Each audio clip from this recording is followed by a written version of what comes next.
The Council of Elders had meant it as a joke, perhaps even a gentle cruelty. Princess Lyara of the Velen Empire stood before them, her silver skin catching the light of their chamber's 1,000 candles, and accepted their decree without protest. She would be sent as a diplomatic envoy to the human colony on Epsilon Tertius, paired with one of the strange pink creatures who had only recently emerged onto the galactic stage.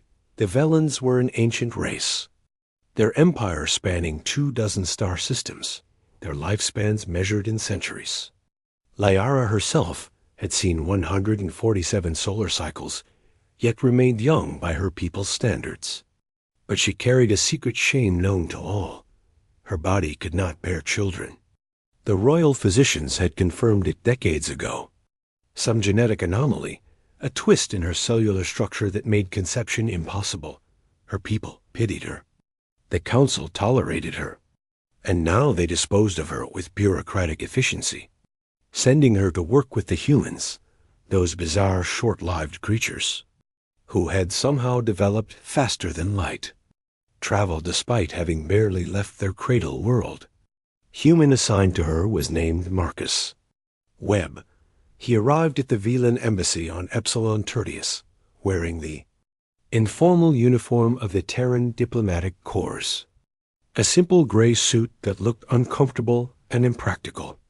He was tall for his species, with dark hair beginning to show silver at the temples, and eyes the color of Earth's original oceans.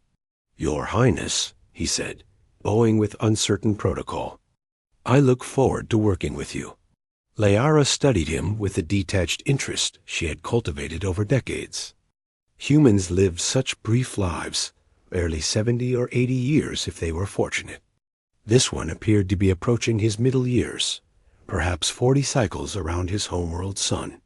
He would be dead before she reached her 3rd century, a Mayfly companion for a Mayfly assignment.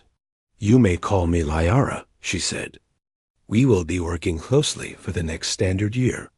Their task was simple in theory, complex in execution: to coordinate trade agreements between the Velen Empire and the expanding Terran Federation.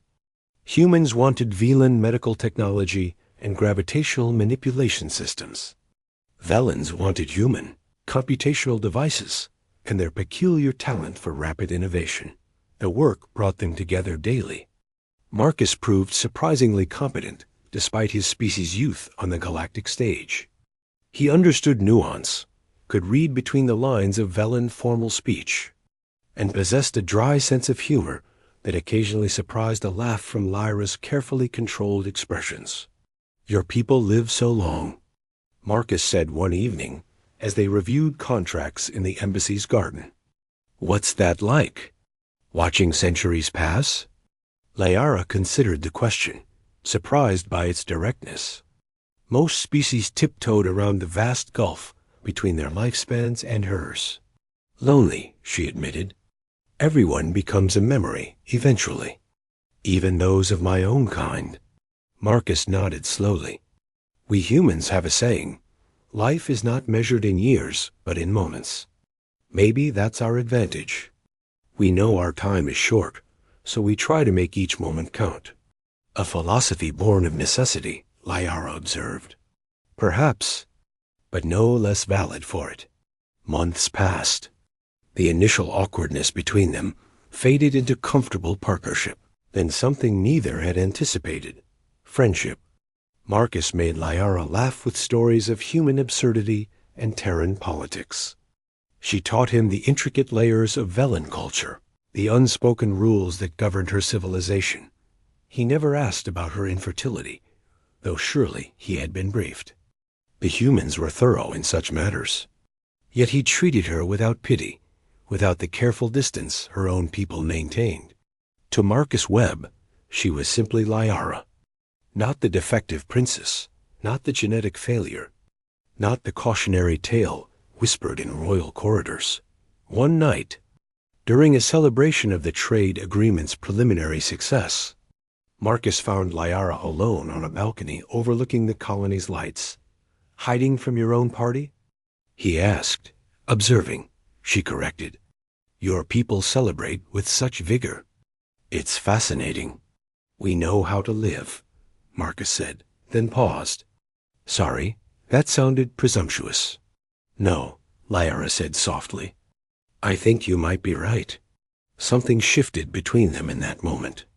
Marcus stepped closer, close enough that Lyra could feel the warmth radiating from his human body. Her people ran cooler, their biology optimized for efficiency over millennia. Lyra, he began, then stopped, uncertainty crossing his features. She understood what he could not say. The gulf between their species was vast, biological, cultural, temporal. Any connection between them was destined for heartbreak. He would age and die while she remained young for centuries more. Their biologies were incompatible in every measurable way. Yet when he reached for her hand, she took it. The affair that followed broke every protocol, violated a dozen diplomatic guidelines, and scandalized both their peoples when rumors inevitably spread. Lyra found she did not care. For the first time in her long life, she felt truly alive. Marcus approached each day with human intensity, cramming lifetimes of experience into moments. Can she learn to do the same? I know this cannot last, he told her one night, his head resting against her shoulder. But I cannot bring myself to regret it. Nor can I, Lyra whispered. They were careful, or so they thought. But 3 months after their relationship began, Lyra felt something she had never experienced before. A subtle shift in her biological rhythms, a change in her cellular structure. She ignored it at first, assuming it was stress or perhaps some minor illness. When the symptoms persisted, she finally visited a physician, swearing the doctor to secrecy. The news was impossible. Lyra was pregnant. The physician, an elderly Velen named Court, stared at the diagnostic readouts as though they had personally offended him.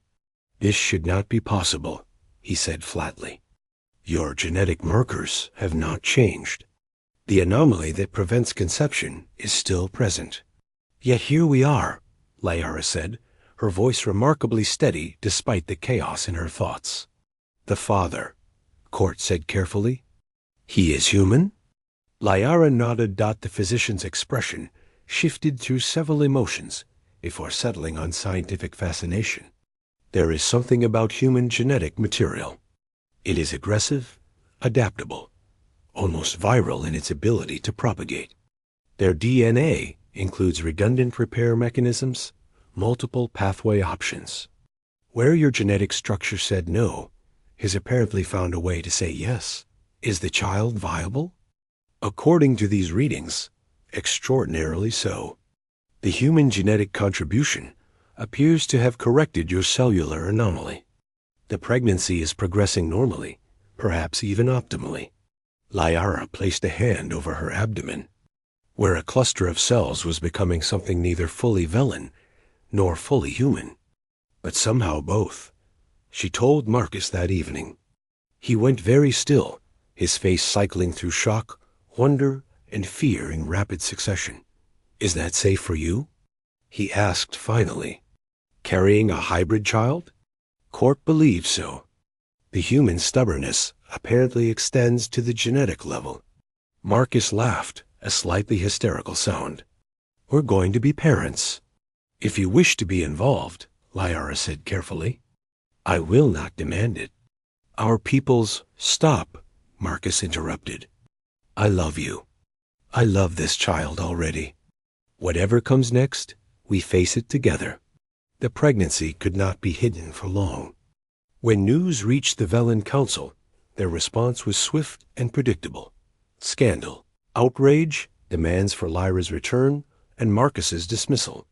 The Terran Federation was more measured, but equally concerned about the diplomatic implications. Neither Lyra nor Marcus cared. The baby, a son, was born 7 Terran months later.